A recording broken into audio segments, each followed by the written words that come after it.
WWE just played all of us. Every single one of us who watched Randy Orton pick up that phone, stare into nothing, and transform into something terrifying right before our eyes, we were all played. Because that moment wasn't just a segment. That wasn't just a random prop on a Monday Night Raw stage. That phone call was the most calculated, most diabolical storytelling device WWE has used in years, and the person on the other end of that line, they have been hiding in plain sight this entire time. And when I tell you who it was, you are going to be furious that you didn't see it coming. So if you are new to Ringside Backstage News, smash that like button right now and subscribe, because we do not do surface level takes here, we go deep. Let's get into it. Let's rewind. Because you cannot understand the significance of this phone call without understanding the psychological state Randy Orton was in before it happened. This was not the cocky, snarling legend killer who showed up to end careers with a smirk on his face. This was not the Viper who stalked opponents like prey across a 20-foot ring. The Randy Orton we had been watching in recent months was different, measured, almost calm in a way that made your skin crawl.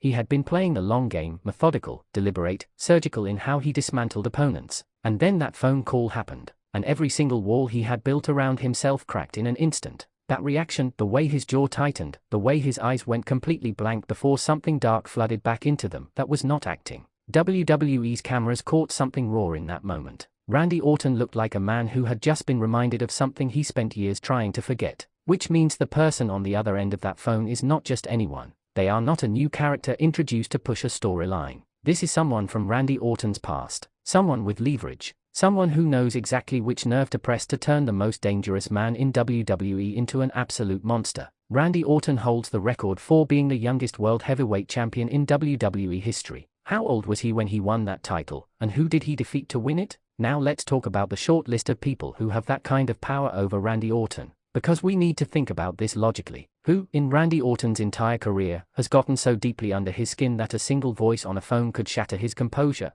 Who has history with him dark enough, twisted enough, to flip that switch? Let's eliminate suspects and build toward the truth. The first name that flooded social media immediately was CM Punk, and I understand why. The tension between Punk and Orton has been bubbling beneath the surface for months. Their interactions have had this unspoken hostility, like two men who respect each other's danger but absolutely despise each other's existence. CM Punk has the voice, the confidence, and the pure psychological intelligence to make a phone call like that land. He knows how to weaponize words. He proved that 4 years at ringside, on the microphone, in promos that made grown men question their careers. Could Punk have called Orton to set something in motion? Absolutely. But here's where I pump the brakes. Punk's style is confrontation. He walks up to you. He says it to your face. A mystery phone call feels too subtle, too behind the scenes for a man who has built his entire brand on transparency and chaos. Punk is not the one. The second name the internet latched onto was Paul Heyman. Now this is where it gets interesting. Paul Heyman operating without Roman Reigns, or perhaps more chillingly, operating with Roman Reigns from the shadows, is a nightmare scenario that WWE has teased without fully pulling the trigger on.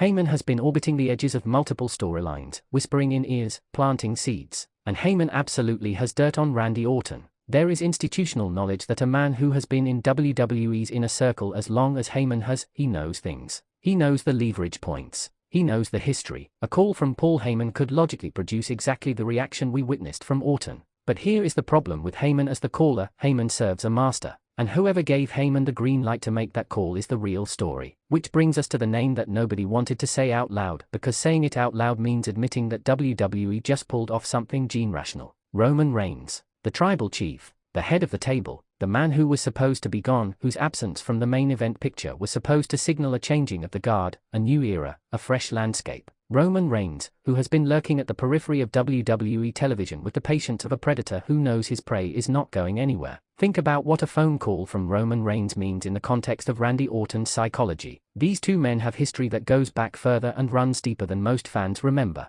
The respect between them is real. The threat between them is realer. And Roman Reigns, above any other human being on the WWE roster, understands power, specifically the power of a well-timed absence followed by a perfectly placed word. You don't need to be in the building to control the building. Roman proved that 4 years. A phone call from Roman Reigns to Randy Orton isn't just a story beat, it is the opening move of a chess game that has been in planning for months. And what Roman said on that call? It wasn't a threat. Threats don't produce that reaction in Randy Orton. What Roman said was a reminder of a deal, an allegiance, a blood oath between two apex predators who once agreed that the world of WWE would bend to their will, and that if either of them ever forgot that agreement, there would be consequences. Randy Orton has been a member of multiple iconic fact irons throughout his career. Name all the major fact irons Randy Orton has been affiliated with in WWE history, and which one do you think defined him the most? But here is where this story explodes beyond even the Roman Reigns theory. Because there is a third possibility, one that is so deeply buried in WWE storytelling history that most casual fans completely missed it. What if the caller is someone who predates all of this? What if this phone call is the culmination of a thread that was planted years ago, back when Randy Orton was doing things on WWE television that the company has never fully addressed or resolved? What if this is legacy? What if Ted DiBiase Jr. or Cody Rhodes, yes, that Cody Rhodes, the reigning soul of WWE, made that call as part of something far more personal than a championship rivalry? Cody and Randy's history is complicated in ways that the current presentation of their feud only scratches the surface of. Cody watched Randy Orton dismantle his family's legacy. He watched Orton humiliate his father. He built his entire identity as a reaction to what Randy Orton represented. And now Cody is the face of WWE, the American nightmare standing at the top of the mountain, and Randy Orton is still here, still dangerous, still the Viper. What if Cody Rhodes made that phone call not as a threat, but as an invitation? An invitation to stop pretending. An invitation for Randy Orton to stop playing the reluctant antihero and go back to being exactly what he has always been at his most dangerous, evil. Because that is what this phone call truly represents, regardless of who made it. It represents a choice that Randy Orton can no longer avoid. The carefully constructed version of himself that he has been presenting to the WWE Universe, the measured, almost noble Viper who picks his battles and protects his legacy, that version died the second he answered that phone. Whatever was said, whatever name was on the other end of that line, it pulled the real Randy Orton back to the surface. And the real Randy Orton is not a hero. He never was. He is the most dangerous, most unpredictable, most psychologically complex performer in the history of this business, and the scariest thing about what we just witnessed is not the phone call itself.